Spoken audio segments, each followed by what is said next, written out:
Alright, hello there, YouTubers. This is Dimentio, and I just saw Transformers Revenge of the Fallen. Now, the first Transformers was just absolutely great. It was directed by Michael Bay, much like this one. But the first Transformers, it was, as of course, the first one, and in doing so, it introduced all of the characters. But, there were some new characters in this movie, which I don't really know. I never really watched the old TV show. But, anyways, there were some new characters that I've never seen before, like the motorcycle people. I don't know. But anyways, in the first movie, we see Starscream run away and Megatron supposedly dies. And then what happens is that Starscream finds this one guy. Oh, his name is the Fallen, actually.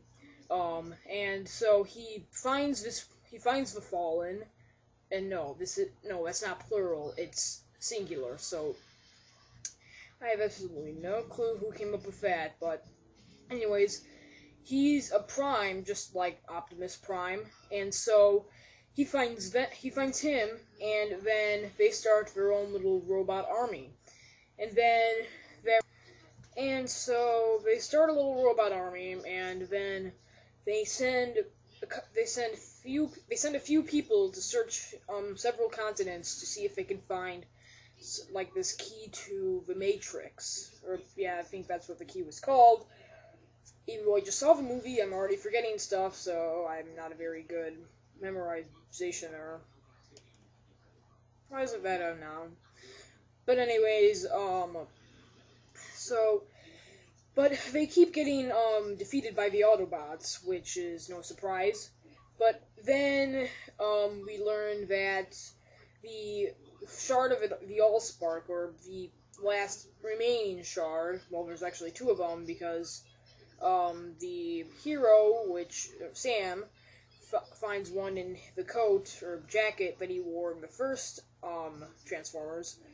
So anyways, I digress. So we learn that the shard of the Allspark, and also we learn that Megatron is at the bottom of the ocean, surrounded by a bunch of battleships. And anyways, we find that they're under pretty tight guard, but I don't see any tight guard because, I mean, one small Decepticon dog beast, whatever, breaks in or in other words, assaults where the shard of the Allspark is, obtains it, and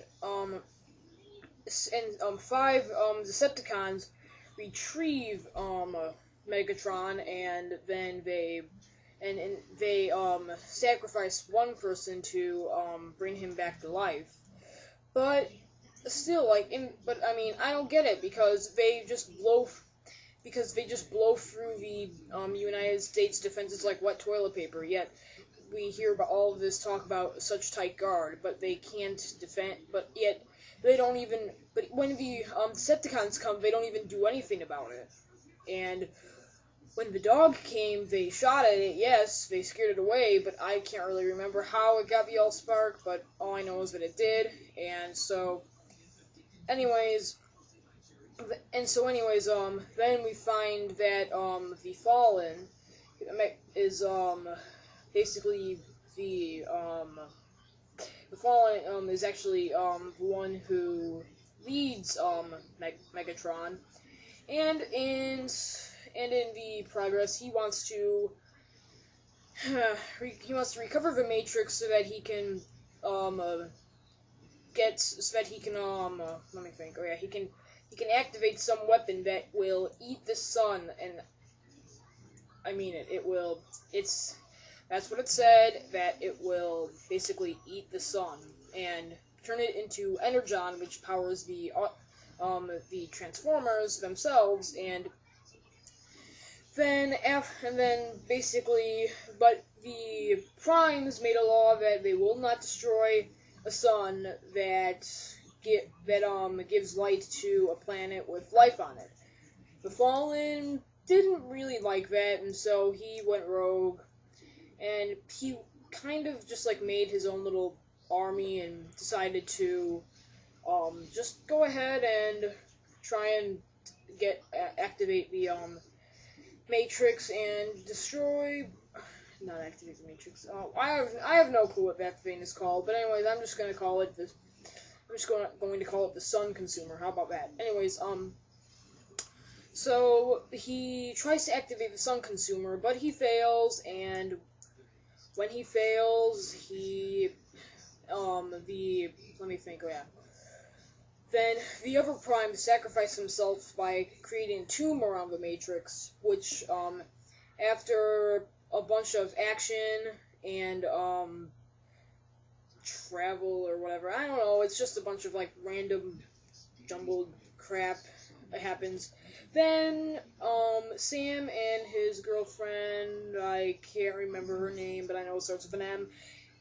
This one guy and Sam's dorm mate, because of course he goes to college, and so they go to Egypt. They find the Matrix, and so they use it. And then once hang on, I need to go back. Megatron kills Optimus Prime. Yes, he does that. Spoiler. And then when he destroys Optimus Prime, then the military picks him up and they keep him, but using the Matrix, Sam brings Optimus Prime back to life, and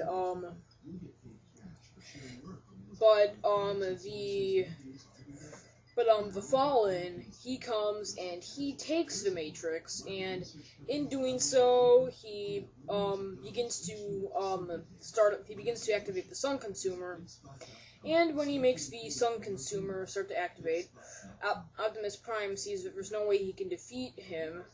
But let me go back again. I'm pulling George Lucas's here and there, but you know. So, anyways, on their journey from the United States from a college to Washington D.C. to Egypt, they come across a Prime who used to be a Decepticon, but he switched sides to the Autobots. And anyways, he comes to Egypt, and he's the one who transported the four to Egypt. And then he comes, and he's actually a really good fighter. So he sacrifices himself and his parts to help Optimus Prime, and Optimus Prime becomes, I'm going to call him Super Optimus Prime, and he basically kicks Megatron's butt, and he kills the Fallen. But like the last movie where Starscream got away, this time both Starscream and Megatron get away. So it's kind of like a never-ending cycle. There's going to be how many other Transformers movies? I don't know.